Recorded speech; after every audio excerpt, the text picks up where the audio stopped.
प्यारे बच्चों, केमिस्ट्री सीखो जी यूट्यूब चैनल पर आपका हार्दिक अभिनंदन है। आपका क्रेश कोर्स चल रहा है और क्रेश कोर्स में चैप्टर नंबर 1 जो आप ऑलरेडी जान रहे हैं, केमिकल रिएक्शन एंड इक्वेशन। ये चैप्टर अपने आप में इतना इंपॉर्टेंट है जो आपका जो नेक्स्ट चैप्टर 2, 3 वहां तक जो है आपको काफी हेल्प करने वाला है। क्योंकि यहां पर पहला कोई भी चीज अगर रिएक्शन होता है तो रिएक्शन का इंपॉर्टेंस ये है, पहला आप एटॉमिक नंबर जानते हैं, एटॉमिक नंबर के बाद इलेक्ट्रॉनिक कन्फिग्रेशन जान जाते हैं, कन्फिग्रेशन के बाद आयनिक फॉर्म जानते हैं, उसके बाद कौन सा एलिमेंट्स एटम के रूप में है, मॉलिक्यूल्स के रूप में है, कंपाउंड के रूप में है। यानी कि इतना बेस जो है इस चैप्टर में है। और यहां पर ओवरऑल इस चैप्टर को मैं पार्ट बाय पार्ट जो भी रिएक्शन का टर्म है, छोटा ही होगा क्लास, लेकिन आपका कंसेप्ट जो है वो क्लियर किया जाएगा। क्योंकि जैसे ही आपका क्लासेज का टाइमिंग ड्यूरेशन लंबा खींचता है तो वहां टॉपिक भी जो है एक के बाद दूसरा बढ़ जाता है। तो मेरा जो प्रयास है ओवरऑल बच्चे का जो फीडबैक मिलता है वहां से पार्ट बाय पार्ट आपको हम बताने जा रहे हैं। तो आज का कंबशन रिएक्शन कैसे होता है और क्यों होता है उस चीज के बारे में यहां समझना है। ठीक है। अब पहला इंपॉर्टेंस ये है, आप बहुत पहले से जानते हैं जैसे कार्बन है।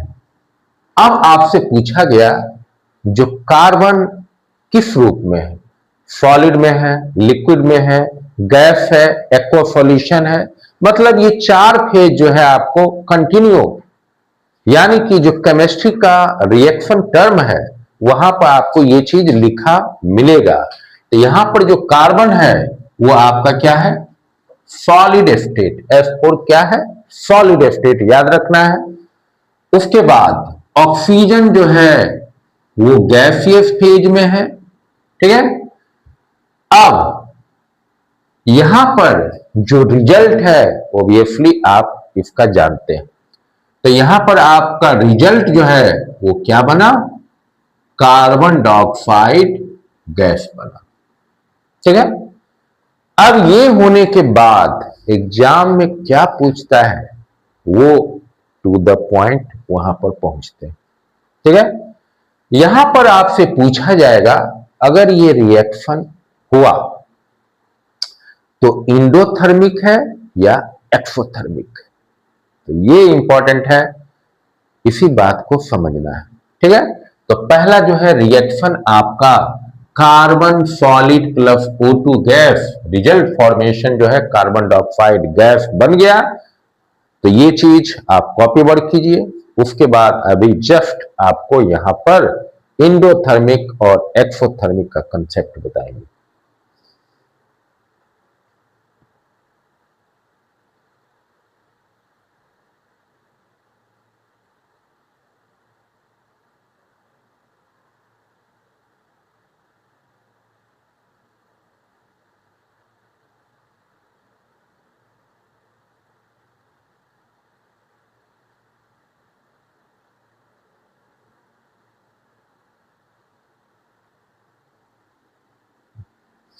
चलिए, यहां पर एक बहुत ही बेसिक कंसेप्ट आपको की पॉइंट हम बताने जा रहे हैं, उसको आप कॉपी वर्क कर लीजिएगा क्योंकि इस चीज को आपको समझना है। ठीक है। तो पहला जो पार्ट है उसमें हीट इवॉल्व, क्या बोले, हीट इवॉल्व, हीट इवॉल्व। ठीक है, लिखिए हीट इवॉल्व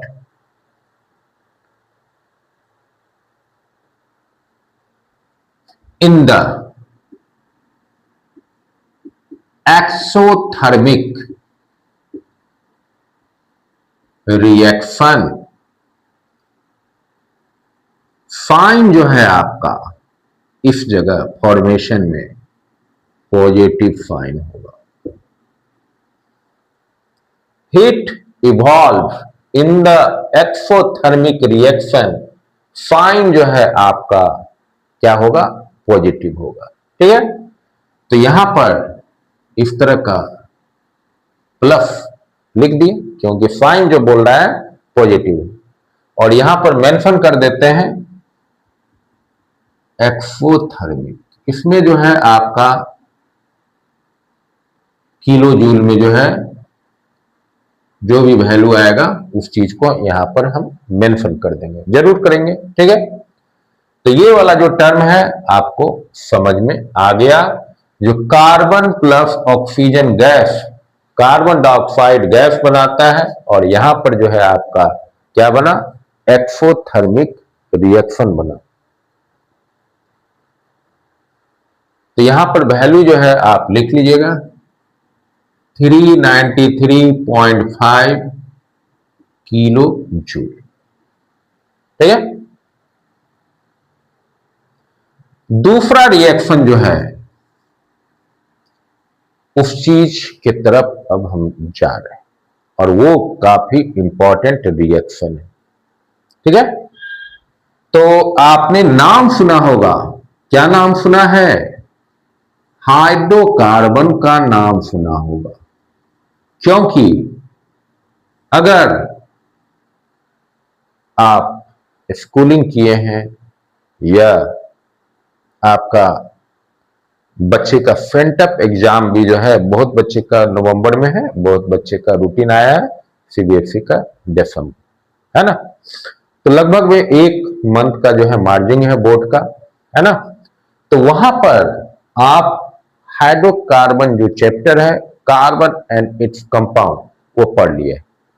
तो यहां पर पहला जो इंपॉर्टेंट है, हाइड्रोकार्बन में जो है 2 कंपाउंड फॉर्म हम लेने वाले हैं।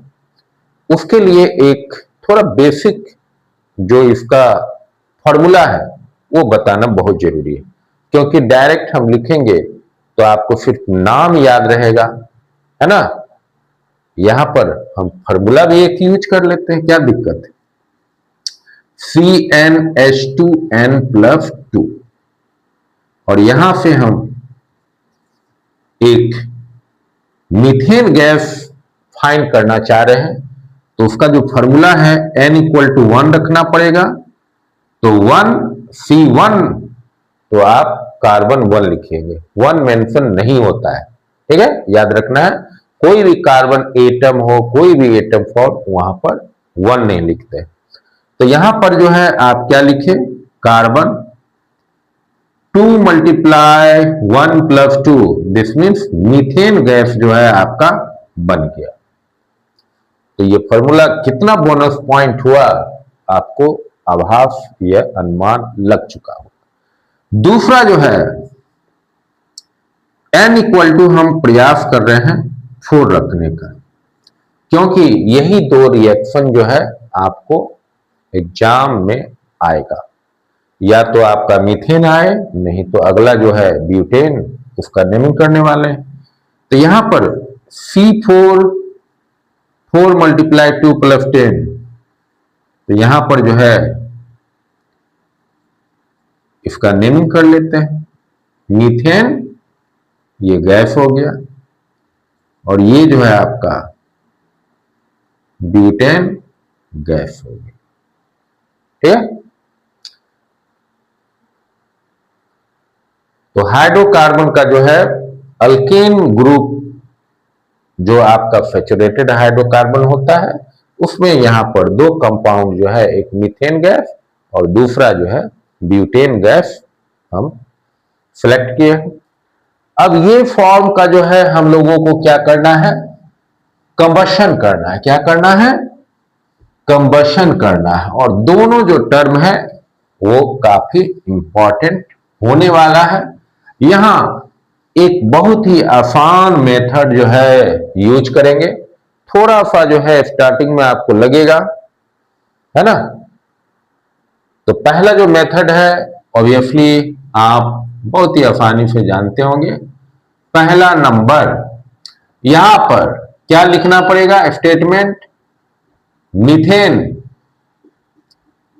CH4 gas is कंबशंस।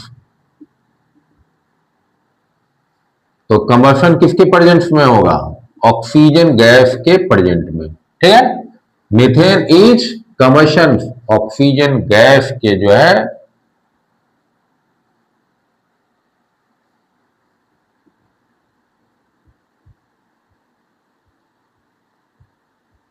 In presence, ठीक है। तो यहां पर जो है क्वेश्चन मीथेन का कंपाउंड फॉर्म लिखना पड़ेगा। तो यहां लिखते हैं CH4 gas plus oxygen gas, है ना। तो यहां पर जो रिएक्शन होगा उसके बारे में सोचना है ना, क्योंकि पहले का जो लाइफ स्टाइल था उसमें हम लोग लकड़ी या जो जानवर का अवशेष गोबर के रूप में रहता था उसको सुखा के वो चीज को ईंधन के रूप में हम लोग यूज करते थे। तो वो जमाना अब जो है बहुत हद तक हम लोग कम देखते हैं, जो टाउन में रहते हैं वो तो देखते ही नहीं है, क्योंकि जो फ्यूल के रूप में है वो फ्यूल आपका क्या रहता है, ब्यूटेन गैस के रूप में रहता है ना। और गोबर वगैरह जो है आपका यहाँ पर मीथेन गैस के रूप में रहता है। तो हम लोग पुराना जो रिएक्शन है उसी चीज को पढ़ रहे हैं। तो अगर वो जमाना या वो चीज आपको देखना है तो गांव जाना पड़ेगा, है ना। तो वो समय या तो आपको मौका मिलेगा, नहीं तो आप देख सकते हैं, है ना। तो पहला जो इंपॉर्टेंट है, अगर हम लकड़ी को जला रहे हैं तो एक बार में आपको सूखी लकड़ी मिलेगी नहीं। सूखी लकड़ी नहीं मिलेगी मतलब जब वो लकड़ी काटा जाता है हो सकता है 10 दिन के बाद उसमें जो पानी की मात्रा है वो कुछ न कुछ प्रेजेंट रहता है।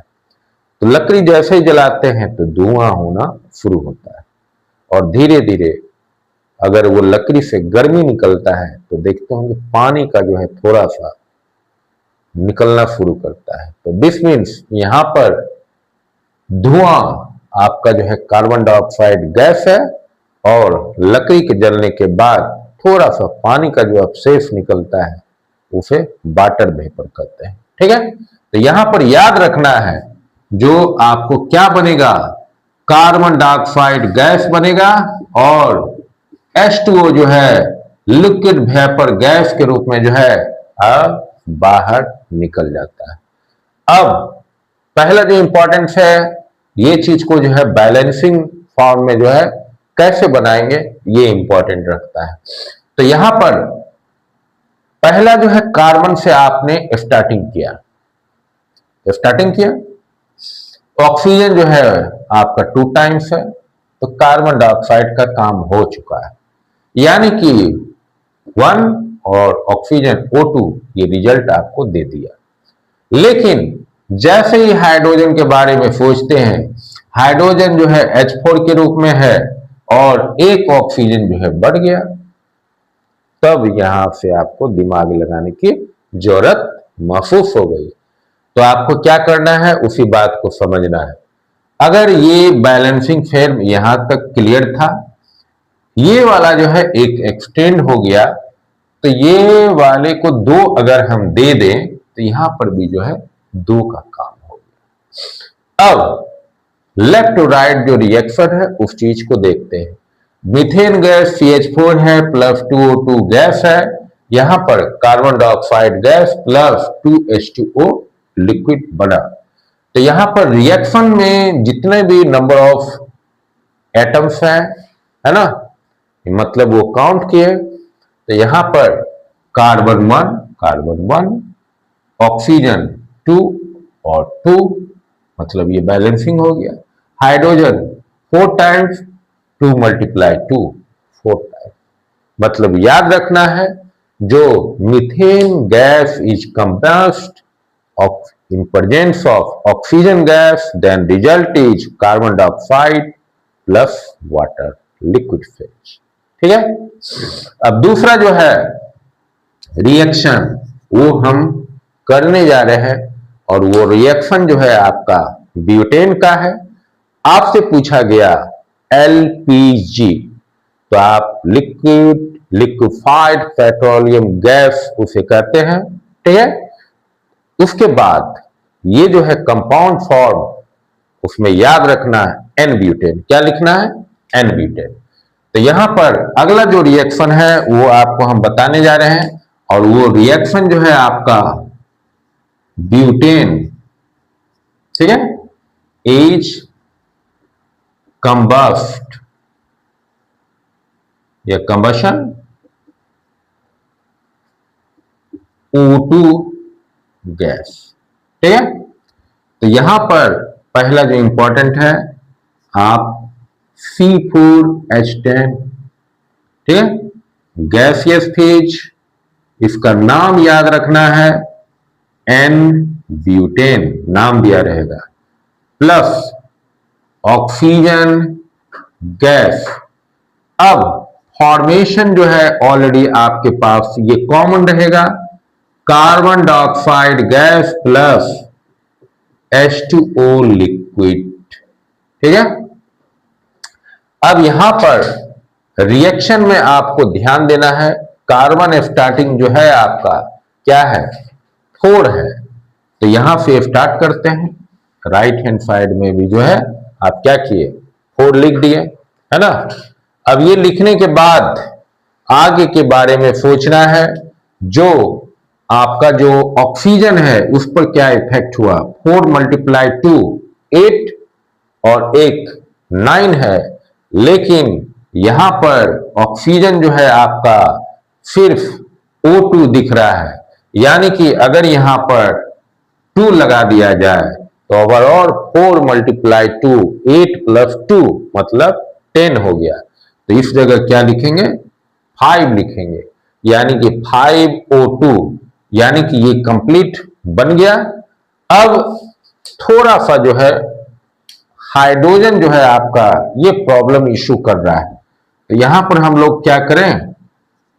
5H2O लिख दिए। ठीक है। अब ये होने के बाद C4 का काम कंप्लीट हो गया, हाइड्रोजन 10 है वो भी कंप्लीट हो गया। अब इसके बारे में थोड़ा सोचना है। 4 मल्टीप्लाई 2 8 और 5 कितना हो गया? 13। तो यहां पर 13 लिखेंगे, लेकिन यहां पर हम लोगों को क्या करना पड़ेगा? O2 लिखना पड़ेगा, है ना। यानी कि 13 हाफ O2, तो ये कैंसिल हो जाएगा। तो ऑक्सीजन जो है आपका 4 मल्टीप्लाई 2, देखिए 4 मल्टीप्लाई 2 8 और यहां पर जो है 5 आ रहा है, तो ओवरऑल आपके पास ये 13 दिख रहा है। तो यहां पर आप अगर 13 सिर्फ लिखते हैं तो 13 मल्टीप्लाई 2 16 होगा, तो 13 हाफ लिख देते हैं तो ये वाला पार्ट जो है आपका वो क्या हो जाता है? कैंसिल हो गया। तो यहां पर जो रिजल्ट है वो चीज बन जाता है।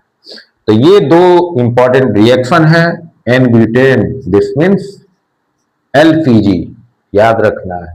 ठीक है।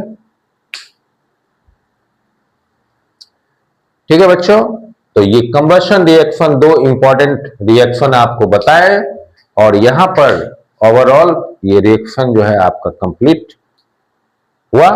यहां आपने बहुत चीज सीखा, जो कैसे रिएक्शन को कंप्लीट किया जाता है, फॉर्मेशन जो है क्या बना। ठीक है। तो मिलते हैं अगले क्लास में। इसी तरह आप कंटिन्यू जुड़े रहें, नए नए चीज रिएक्शन का आपको सीखने का मौका मिलेगा। धन्यवाद।